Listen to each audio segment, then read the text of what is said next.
Parce que l'ONU, par exemple, l'ONU n'est pas une nation, n'est pas un État, mais c'est l'ensemble des États. Si alors les États ne s'entendent plus, sont disloqués, c'est-à-dire la société est disloquée, et vous commencez à sentir que la gouvernance mondiale commence à connaître des failles. Alors, où est-ce qu'on va pour résoudre ce problème? Il faut commencer par les origines. Les États qui s'unissent entre eux au niveau régional. Il faut que dans la région, nous soyons coordonnés parce que c'est facile. C'est facile de coordonner les régions parce que nous partageons des valeurs sociales. Nous avons un même mode de vie et de pensée. Nous avons des intérêts communs. Alors à ce moment-là, comme nous avons naturellement des sujets, des intérêts communs que nous partageons, chacun s'il perd l'autre, il perd automatiquement sa vie. Donc c'est facile d'unir la communauté parce que nous partageons les valeurs sociales, nous partageons des intérêts communs, nous partageons tout. Alors ça sera facile de nous coordonner. Et si la région est consolidée, ce sont les régions qui vont se consolider entre elles. C'est-à-dire, par exemple, l'Union africaine. Si l'Union africaine est consolidée et que c'est bien organisé, l'Union africaine va se joindre à une autre organisation continentale. Et en fait de compte, toutes les régions seront unies et la gouvernance mondiale prendra sa force. Donc, je pense que maintenant que nous constatons des failles au niveau de la gouvernance mondiale, et cela démontre évidemment un intérêt que tous ces pays ont à vivre en paix, stable et en tenant compte évidemment des intérêts de chacun. C'est très important, je pense, d'aller sur cette voie d'intégration régionale parce qu'elle permet d'aborder les problèmes en connaissance de cause. Dans la région, les pays généralement vivent ensemble, se connaissent. Il y a une approche humaine et culturelle qui fait que tous les problèmes peuvent être abordés de manière, à savoir comment les aborder de manière sereine et en cherchant évidemment des solutions plus appropriées.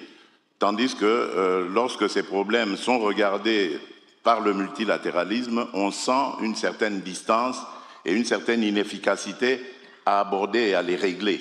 Ladies and gentlemen, your panelists are the President of the Democratic Republic of the Congo, His Excellency Félix Antoine Tshisekedi, His Excellency the President of Burundi and also the Chairperson of the African Union, Evariste Ndayishimiye.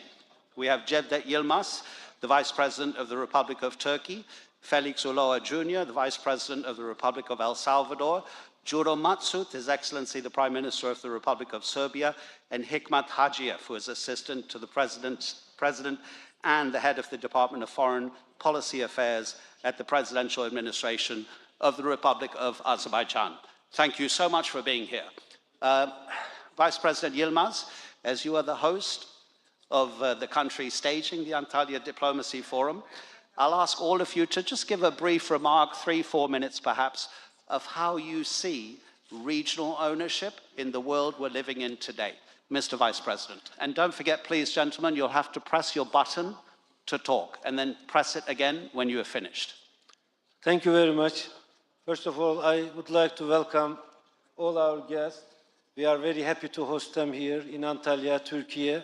And I hope this interaction, this very important event, will contribute to peace and security in our world, in our region. As you have referred to, there is a big transformation at the global level. Unfortunately, international rules and institutions are weakening. And the post-World War II order is being transformed not only in political terms, but also economically. There is a new balance of economic production, trade in the world, and also rising geopolitical tensions. And we feel this very clearly in our region. In this environment, in this transition period, the risks are high, the challenges are high, but also there are new opportunities, new ways of securing our environment, providing our people welfare and prosperity. And in that context, I believe bilateral and regional cooperation becomes even more important. They are always important, bilateral regional cooperation, but in a turbulent time where we don't see any order at the global level, these bilateral and regional cooperations become even more important.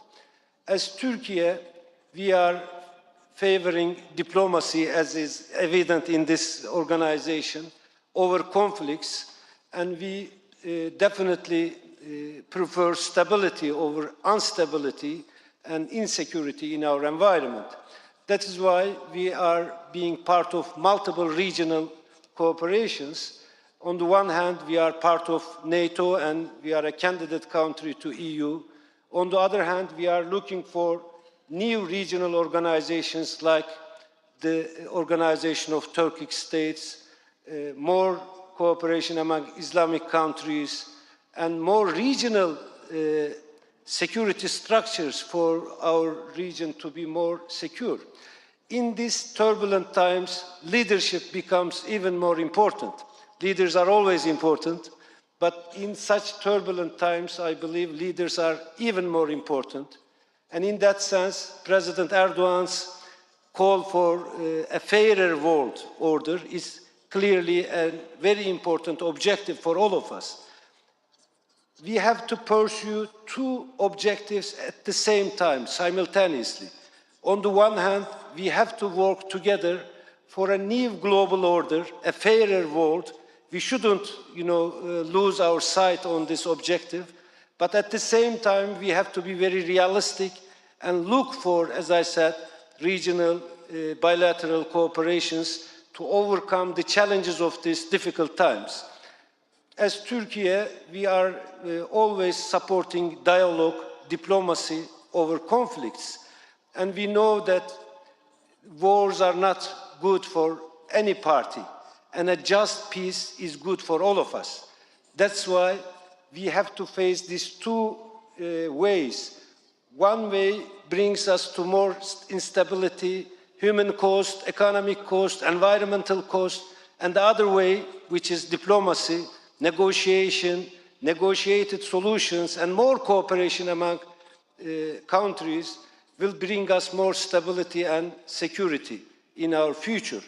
That's why, as Turkey, we will continue to keep our channels of communication with all parties and look for cooperation with African countries, Asian countries, Latin American countries, and reach wherever we can to establish these ties for the good of our people and for the good of our global environment.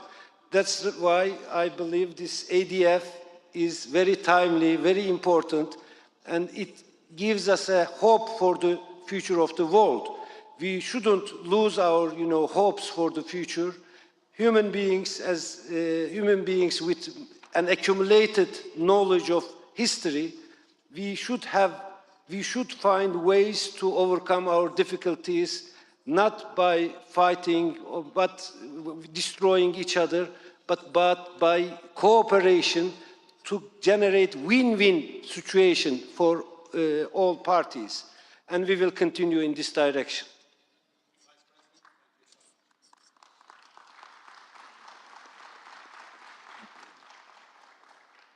It will be really interesting to hear, because none of you are as intimately involved as the core Middle Eastern countries in trying to find a resolution to the big insecurity that's happening across the Middle East. So we can maybe come to that later, how regional cooperation is being conducted there. Okay, let's start from my left and move downwards. Mr. President, Your Excellency Tshisekedi, would you like to, don't forget to press the microphone button, over to you. Merci. Avant toute chose, j'aimerais saluer et remercier le président Recep Tayyip Erdogan pour son invitation, mais aussi le féliciter pour cette initiative que je trouve opportune et vraiment importante à ce stade de la vie diplomatique en ce moment dans le monde.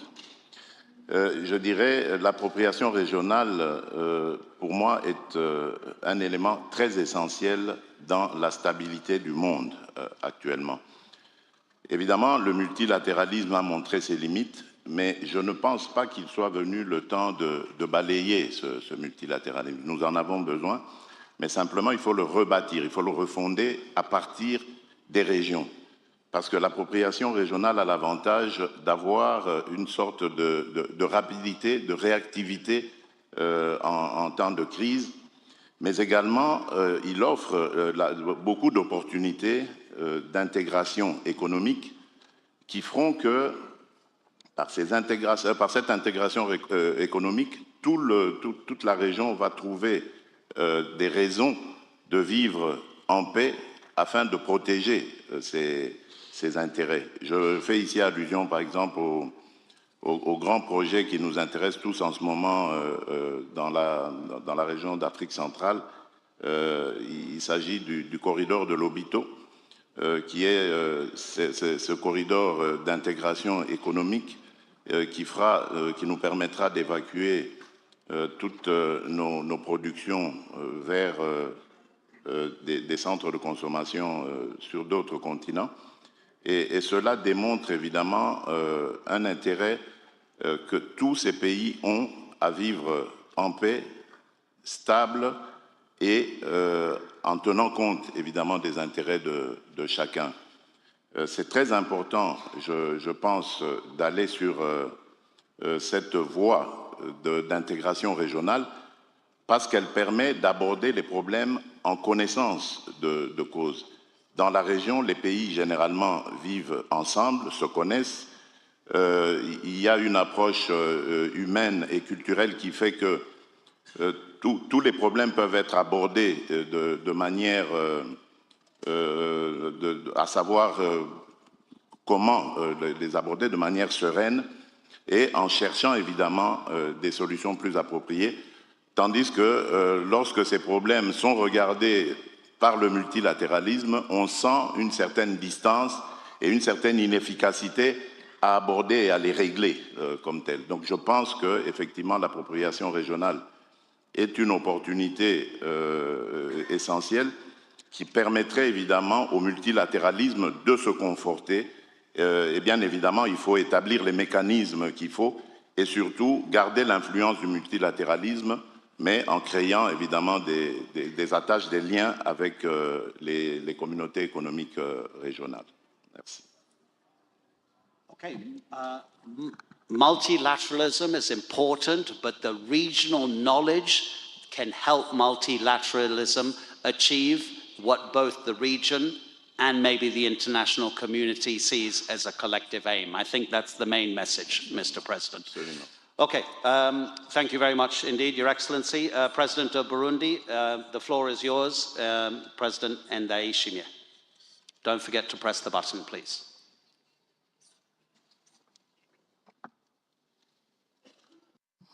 Merci beaucoup.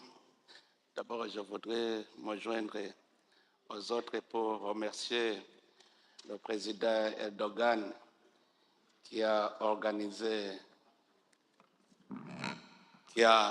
bien organisé ce forum, un forum très important pour échanger sur les défis du moment. Nous parlons beaucoup du multilatéralisme, nous parlons de la gouvernance mondiale, parce qu'effectivement, le monde commence à sentir qu'il y a dislocation au niveau de la communauté mondiale. C'est pour cela qu'on commence à revoir nos origines. Parce que je considère que la communauté internationale, c'est comme une famille qui est fondée.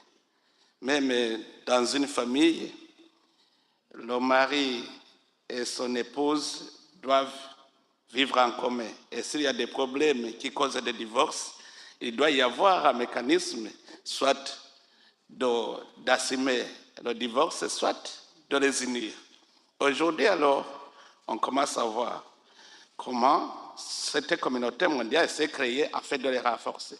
Toujours d'abord des États membres de cette communauté internationale qui se sont engagés à vivre ensemble, à se coaliser. Mais vous savez, quand vous voulez une vraie unité, il faut que chacun s'assure qu'il est bien tenu. Être bien tenu, c'est-à-dire, je peux tenir celui-ci de gauche par ma main gauche, lui, il me tient par sa main droite. Je tiens l'autre comme ça. Alors, si je suis rassuré que je suis tenu de tous côtés, je me sens bien, je suis debout. Mais quand il y a quelqu'un qui lâche, effectivement, ça se disloque. Or, pour aussi moi me rassurer que l'autre est joué à moi, il faut qu'on s'entende avec celui-ci. Donc, en fait de compte, il y a des moments où je ne contrôle pas ceux qui sont loin. Il faut cette gouvernance mondiale pour nous coordonner. Alors, si l'un des membres décide de lâcher la main, il y a un problème. Parce que cette communauté internationale, cette gouvernance internationale vient quand il y a l'unité. Parce que l'ONU, par exemple, l'ONU n'est pas une nation, n'est pas un État, mais c'est l'ensemble des États. Si alors les États ne s'entendent plus, sont disloqués, c'est-à-dire la société est disloquée, et vous commencez à sentir que la gouvernance mondiale commence à connaître des failles. Alors, où est-ce qu'on va pour résoudre ce problème? Il faut commencer par les origines. Les États qui s'unissent entre eux au niveau régional. Il faut que dans la région, nous soyons coordonnés parce que c'est facile. C'est facile de coordonner les régions parce que nous partageons des valeurs sociales. Nous avons un même mode de vie et de pensée. Nous avons des intérêts communs. Alors à ce moment-là, comme nous avons naturellement des sujets, des intérêts communs que nous partageons, chacun s'il perd l'autre, il perd automatiquement sa vie. Donc c'est facile d'unir la communauté parce que nous partageons les valeurs sociales, nous partageons des intérêts communs, nous partageons tout. Alors ça sera facile de nous coordonner. Et si la région est consolidée, ce sont les régions qui vont se consolider entre elles. C'est-à-dire, par exemple, l'Union africaine. Si l'Union africaine est consolidée et que c'est bien organisé, l'Union africaine va se joindre à une autre organisation continentale. Et en fait de compte, toutes les régions seront unies et la gouvernance mondiale prendra sa force. Donc, je pense que maintenant que nous constatons des failles au niveau de la gouvernance mondiale, que nous constatons des failles au niveau des relations entre les États, c'est le temps maintenant de voir comment consolider, encore une fois aller à la base, consolider les régions et continuer à consolider le monde entier. Voilà ce que je peux contribuer. Je vous remercie. Thank you so much, Mr. President. I really like the phrase that the international community is like a broken family, but the point you make is that the commonalities that we have as people of planet Earth are so much more than the differences that we have. And I really would like to hear from you later about how difficult it is to find that commonality in the African Union. And that would also be true of the European Union. These are two huge blocks, and maybe sometimes a bit too big to find the extreme commonalities that we have. Okay, thank you very much indeed. Vice President of the Republic of El Salvador, Felix Ulloa Jr., over to you, sir. Thank you. Bonjour, buenos días, good morning everyone. On behalf of El Salvador people and the government of President Bukele, we would like to thank the President and of course the Vice President of Turkey for having us here and give us the opportunity to share with you some reflection on the subject that has convened us this morning. First of all, I would like to remark that we do believe in multilateralism. No one nation can succeed being isolated. And El Salvador is part of the Central American nations, which is the natural bridge between the North America and South America, Atlantic Ocean and the Pacific Ocean. But we are very small countries in territorial speaking. So we have the common goal to be unified. And we have created a system which is called Central American Integration System. It was created under a protocol in 1991, meaning 33, 34 years ago. And in that way, we tried to respond of the civil wars that was affected our nation in the 80s of the last century. Because at that time, it was still the Cold War, the two blocks, the East and the West. And we were under that thing. Actually, my generation grew up politically with this ideological and political conflict. Entered the Cold War, and now facing a different challenges for the humanity, such as immigration, forced immigration, the climate change, international crimes, organized crime, narco-trafficking, and so on. It is necessary for nations like ours to work together. And in that sense, the Central American integration system, it is not only an economical and political example. It is also a sort of cultural and historical challenge that we have taken in order to give more benefits to our population. So far, the SICA system has around 60 million inhabitants with an extension of 550,000 square kilometers. And it is a group of 8 nations, including the Dominican Republic, which is part of the Caribbean, but it has joined to our project many years ago. Why I'm telling that to you? Because regional projects are now probably the response, the answer to the failure of the globalist multilateralism. As we know, after the Second World War, it was created the United Nations as a model of how the nation could deal with the challenge of the post-Second World War. However, I think it is time to reflect on how this global multilateralism has been working. And it is still the real and the correct answer to the problems of this contemporary world. And we have serious doubts about that because we can see that the world is on fire and the United Nations cannot prevent the fire. Therefore, we need to work at least trying to heal the world from the damage of this fire. Fire that means international wars, Middle East, Europe, domestic conflicts that's according to the mandate, the United Nations has the mandate to deal and try to solve the conflicts. Actually, El Salvador was an example of the DPKO, the Department of Peacekeeping Operation of the United Nations. That's the way that we could solve our civil war problems through the dialogue and the negotiation. But now in the 21st century, our concerns are bigger because we are witnessing how the wars, as I mentioned already, are creating this lot of suffering for the nations that are living this tragedy of the wars.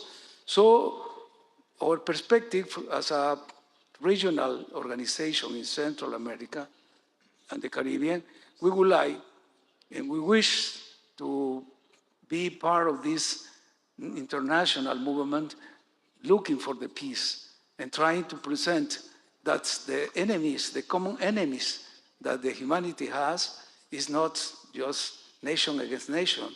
It is the climate changes. It is some of these the international issues like the crisis of the COVID-19, all of that. And remember that there is not planet B. This is the only planet that we have. And we have the duty and the responsibility to pass to the new generation a different world that we are living so far. For ending this reflection, we would like to think that the new order, which is in this working process now, with not only the alignment, military alignment, economic groups, or regional groups like the EU or African Union or the Organization of American States, but also other ways that the people is looking for solving this problem could be, and probably it should be, a new Jalta summit. If we remember the Jalta in 1945, it was the main countries or powers that decide the results of the Second World War, who make the deal in the way that they will manage that order, which is the order that we inherited and the order that we think it is in decline. And now probably it could be in the picture other three main players. You know what I am talking about. I don't want to mention countries because I don't want to heal sensibilities, but the picture of those three leaders in the Jalta summit in 1945 should be three in the current world, in this precise moment, three others.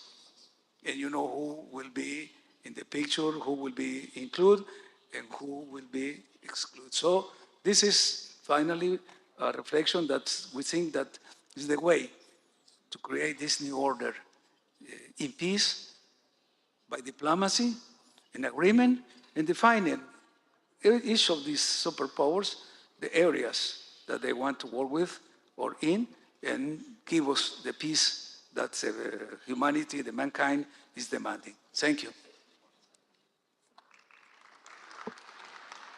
Vice President Ulloa, thank you so much indeed. And of course, it's in our lifetime that we have seen Central America experience civil wars and extreme insecurity. So to have you here to talk about how your region can take ownership and to deliver for its people is super interesting. And one thing I find particularly interesting is that the integration system in Central America, called SICA, has its own court, and it's made dozens of judgments for countries that have issues with their regional partners.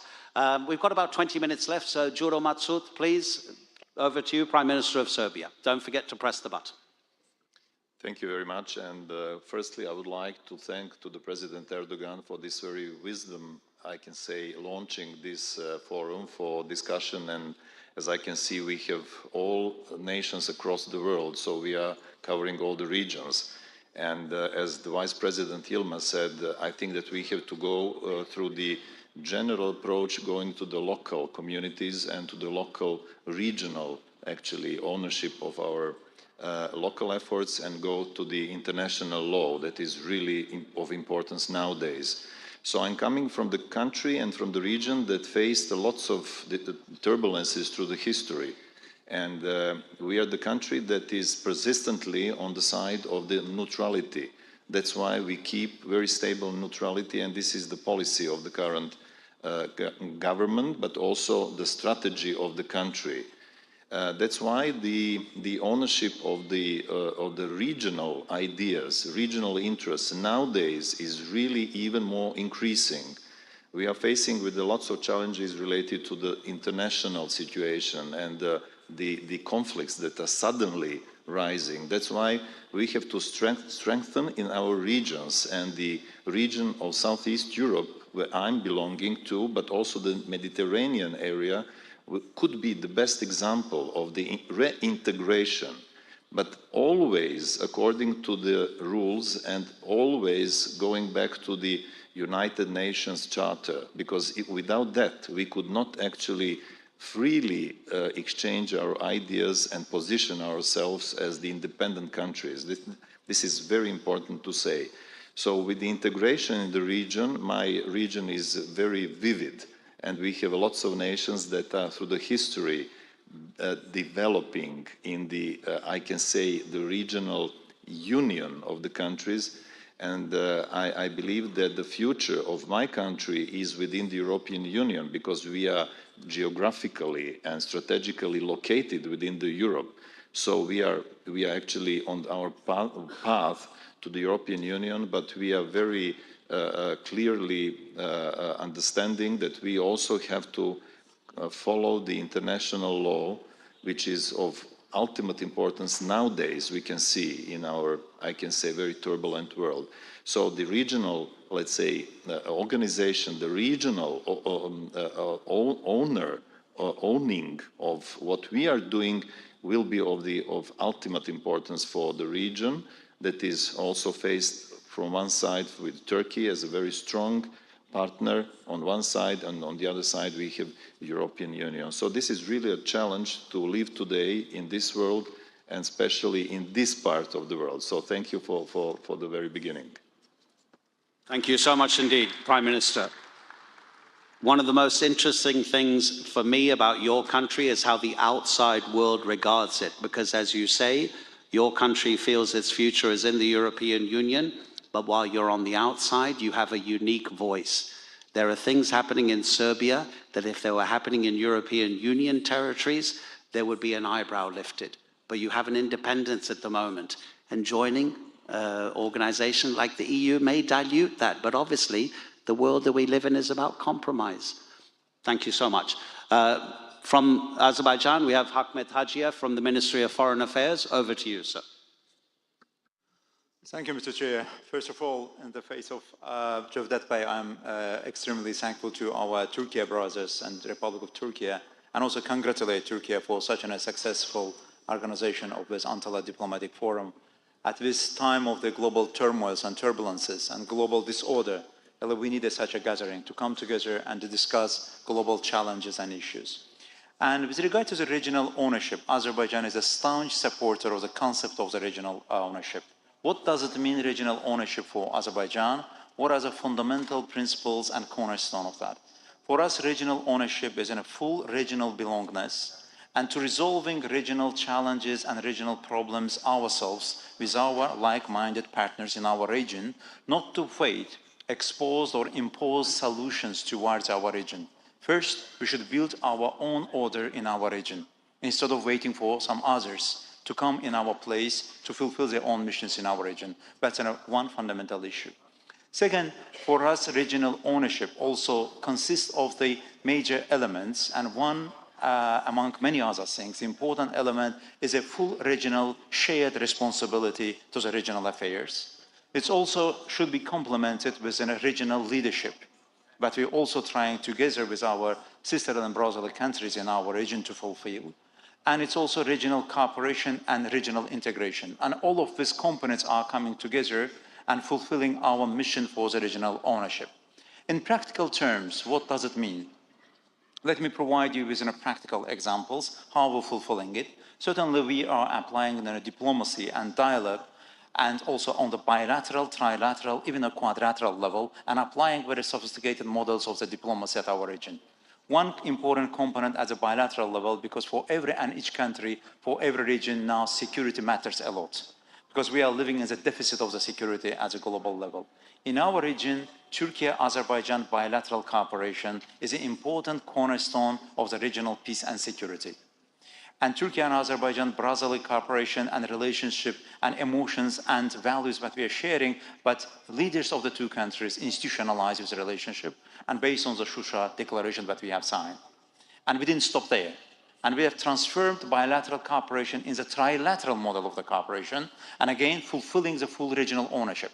Here, Turkey-Azerbaijan-Georgia cooperation, or Turkey-Azerbaijan-Iranian cooperation, or we have also stretched our hand to our Central Asian brothers. Trilaterally or multilaterally, we built in a mechanism of the cooperation. At a practical level, it serves the interests of the both countries. Then that also provides us in a practical thematic areas of the regional ownership and regional cooperation. One of them is an energy security, energy cooperation. Again, we didn't wait for somebody else to come and to fulfill the mission of the energy security in our region. And we started ourselves to bring Azerbaijan's own carbohydrate resources from the Caspian Sea, first through the Baku-Tbilisi-Ceyhan pipeline to the shore of Turkey, and currently this pipeline serves for the interest of the global energy security, and certainly it also serves interests of the Turkey and Azerbaijan. Again, we demonstrated regional leadership, and it also provided cross-regional prosperity and cooperation. And here, more than anything else, Armenia-Azerbaijan conflict and the resolution of this conflict matters. And here, again, we demonstrated in our leadership. This conflict has been resolved. It's not already in the past. and Azerbaijan, in a unique way, demonstrating military political means to resolve the conflict. We restored full of our territorial integrity and sovereignty, and we also now stretched our hand of the peace to the Republic of Armenia, and last August, and two countries in the presence of the American leadership, and we initialed normalization agreement between the two countries. For 30 years, OSCE Minsk Group, it was an external imposition of the solution towards the region, provided complete failure for the resolution of the conflict. Once again, it shows that when you are taking full regional leadership and ownership for your region, you can deliver. And we have delivered. There is a new status quo in the region. Caucasus is peaceful, and nevertheless, in our immediate neighborhood, we have emergence of the new hotbeds of the conflicts and outbreaks of the war, but South Caucasus is peaceful. And within that also matters regional connectivity projects, where we are being a landlocked country, and our brothers in the Central Asia, they are also landlocked, but together with them, we are building Trans-Caspian connectivity. First step in that direction was Azerbaijan, Georgia, Turkey cooperation, Baku-Tbilisi cars. Now we are expanding, and we think that Zengezur corridor model will provide additional connectivity for ourselves and for our brothers in the Central Asia. But in the meantime, talking about the regional ownership, and we shouldn't be misunderstood, it's not about the regional isolation. In a sense, again, taking about regional ownership, we're providing the platform for engagement and cooperation for our partners from other parts of the world. Thank you. Okay, thank you so much. I'm just looking to the back of the room because I need an indication about how long we've got left, but I think it's probably about 12 minutes or so, so the time is very short. President Ndayishimiye, I need to ask you, as the chairperson of the African Union, there is how exactly do I put it? It's a kind of a satirical Twitter account. It's called Africa as a Country, because for so much of the outside world, Africa is homogenous, but of course it's not. How easy or difficult is it to find a regional consensus within such a huge organization as the African Union? Don't forget to press the button.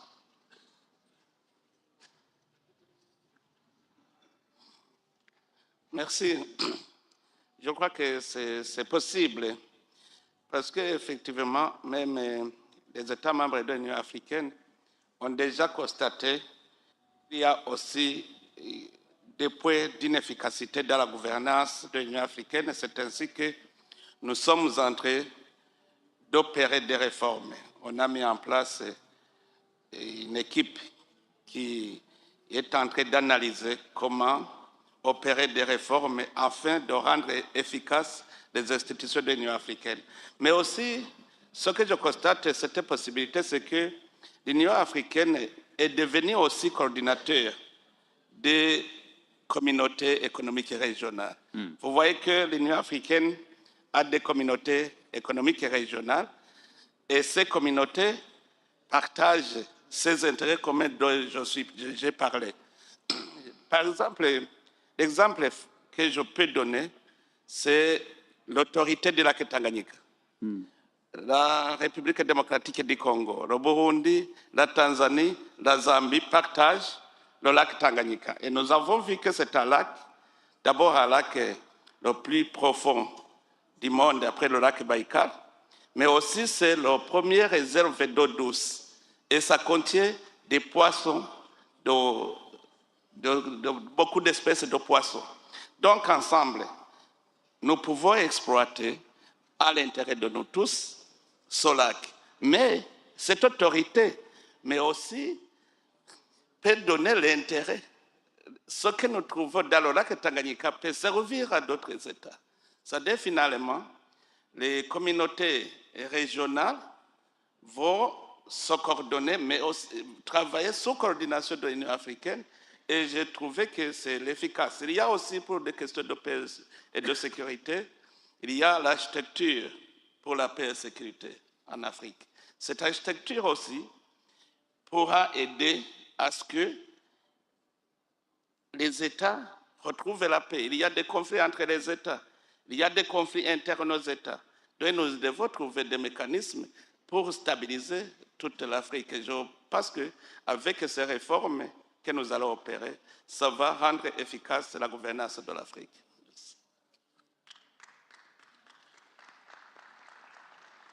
President Tshisekedi, you wanted to say something? Oui, bien sûr. Merci. Je dirais que pour réussir évidemment à relever ce défi, l'Afrique doit réaliser deux objectifs. Le premier, c'est d'abord de respecter ses engagements, ses principes, notamment celui de la souveraineté des États et de l'intégrité territoriale des États. Ensuite, c'est celui de réaliser les objectifs qu'il s'est fixés. Et ici, je fais référence à cette initiative dans laquelle j'ai engagé mon pays et sur laquelle d'ailleurs plusieurs pays africains se sont engagés, ont ratifié évidemment cet accord. C'est l'accord de la ZLECAf, la zone de libre-échange continentale. Je pense évidemment, on parlait des régions tout à l'heure, que nous réussirons à gagner ce pari en développant nos communautés économiques régionales, en les interconnectant déjà, en les intégrant économiquement et en développant des infrastructures. L'Afrique est gigantesque. La République démocratique du Congo, à elle seule, représente à peu près toute l'Europe de l'Ouest, vous vous imaginez, y compris le Royaume-Uni. Donc, c'est une grande superficie qui a 9 voisins et nous devons donc réussir à intégrer tout cela en développant justement des projets intégrateurs structurants qui vont nous permettre à la fois de nous interconnecter, je l'ai dit, mais également de développer de la richesse par la transformation évidemment locale et l'Afrique. Le grand avantage que j'ai toujours dit que nous avons, la plus grande ressource que nous avons par rapport aux autres États du monde, aux autres régions du monde, c'est la ressource humaine. En Afrique, la jeunesse est très, très importante, très nombreuse d'ailleurs et très active. Nous devons ici réussir à l'encadrer, à la former et à la préparer aux défis à venir.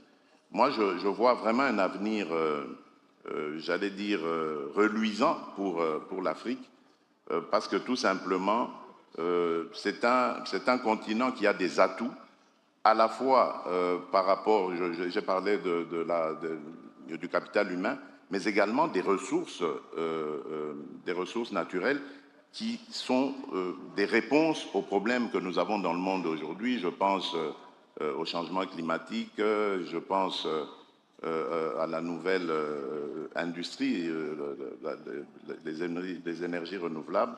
Et je pense que l'Afrique pourrait donc, si elle prend à bras-le-corps ces problèmes, elle pourrait être un acteur essentiel dans les défis que rencontre le monde en ce moment.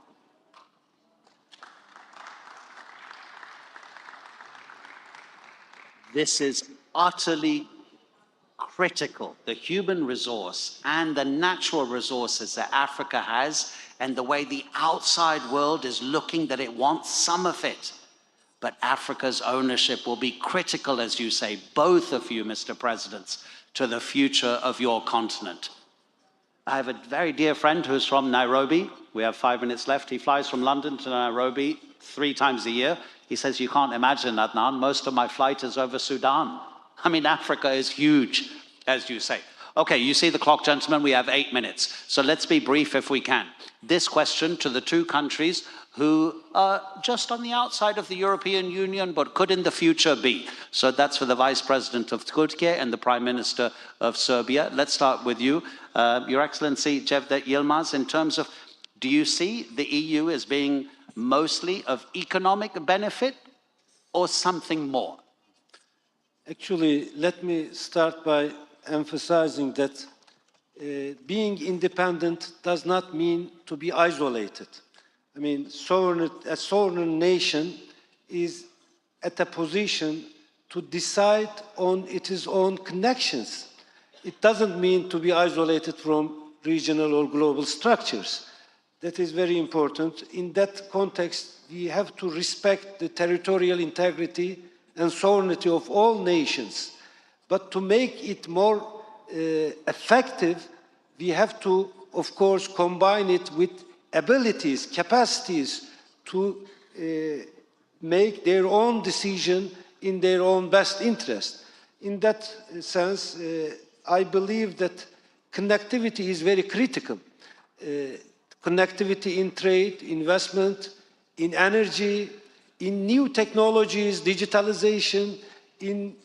On the one hand, we have these conflicts, we have this, pessimistic outlook for the global environment. But on the other hand, we also have this prospect, new opportunities for new connectivities. And in that sense, in our region, we are very much looking forward for a peace in Caucasia, Southern Caucasia, that will connect Europe with Central Asia, strengthen the middle corridor. We are also looking forward to establish a development road from Turkey all the way down to, Persian Sea, connecting Gulf countries to Europe and to the rest of the world in an alternative channel. And also Syria, with its new stability, gives us new opportunities for logistics in transport, in energy, in many other respects. And in all these conditions, European Union, I believe, can play a more active role. I do believe that its economic power is not transformed into political power as much as it deserves, actually. And I believe that a connection, a stronger relation between Turkey and Europe will be a win-win situation for Turkey and Europe and for the rest of the world, because Europe is based on these principles of peace, prosperity, more welfare for the people, and also a fairer international environment. That's why I believe that Europe needs more leadership. Europe needs more political, capability to reshape the debates in our world. And in that sense, Turkey is ready to work with all regional blocs, including, of course, Europe, which is very special for us. And as we are in between three continents, Asia, Europe, and Africa, we are also in a position to play a very positive role in that direction. Thank you.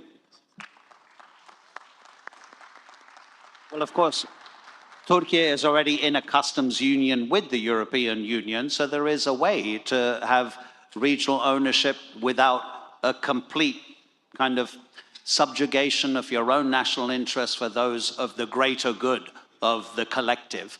Prime Minister Matsut, how do you see the benefits of European Union membership for your country? As both the presidents sitting to my left have indicated, that economic prosperity brings so many other benefits, and also increased security comes with economic prosperity, because when people are happy in their own lives, they don't demand too much outside intervention, because their country is taking care of them, and everybody is more concerned about their daily lives than anything else, really. Absolutely, but something what was mentioned by the president of Congo is that they are surrounded by 9 countries. This is interesting. We are surrounded with 7 countries. So this is also something to think about. When you are isolated and living without neighbors, then you will not feel the soul of the nations that are living around you. And especially if you are coming from the same, let's say, historical backgrounds, with the same historical roots, splitted with the blocks in the past and now reconnected and rejoining.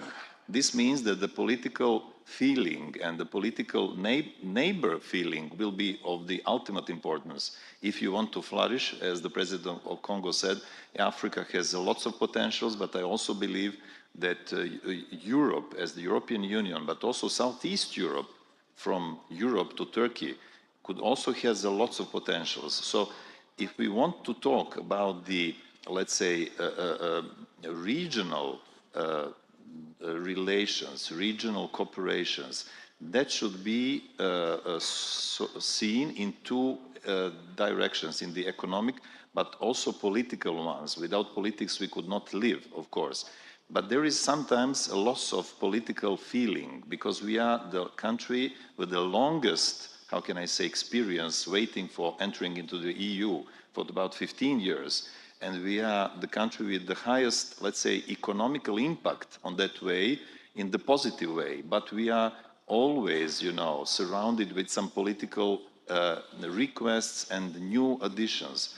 So politics and economy should be should go together. We should not split those two things if we want to increase the impact of our relations in the region. And today, because of the situation, this regional ownership of our own economical relations, but also political, from the surrounding area is really important. So we have to reconsider everything in the way of better living of our citizens within the countries. So this is something that we have to think for the better future of the regions. That's why I think that the regional reunion in some way is of the ultimate importance, definitely. That's it.